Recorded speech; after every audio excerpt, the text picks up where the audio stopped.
Today's report from Shelter makes grim reading. With 30,000 families in London recognised as being officially homeless, the housing charity warned that unless more homes are built, the number of people with nowhere to live will rise even further.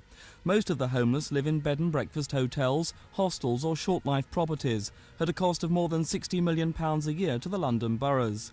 But it's not only London that's seen its homeless figures double in the last 10 years. It's the same story in the home counties, where 27,000 people are registered as having no proper home, with Kent and Essex having the highest totals. Shelter say government policies are to blame.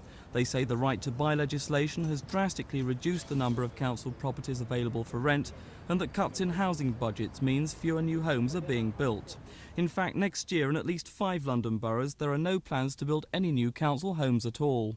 Shelter say they're becoming increasingly concerned at the number of young homeless in the capital. There are no official statistics, but the estimate is at least 65,000, and many more are now thought to be sleeping rough in places like Cardboard City along the South Bank. Shelter warned that unless urgent action is taken, scenes like these could be repeated in other parts of London.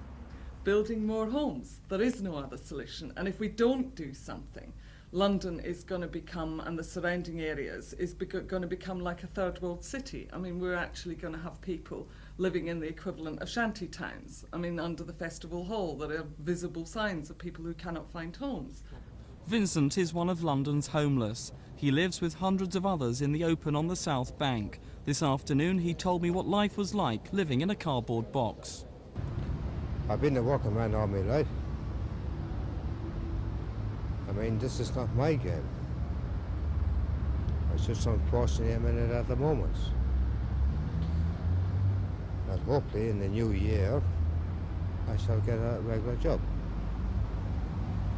What are living conditions like here? We're very close-knit family here. We got all sorts here. And we got women.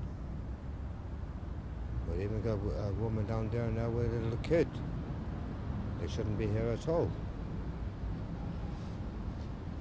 Is it very upsetting to have to live here? It is, yes. Oh, yes.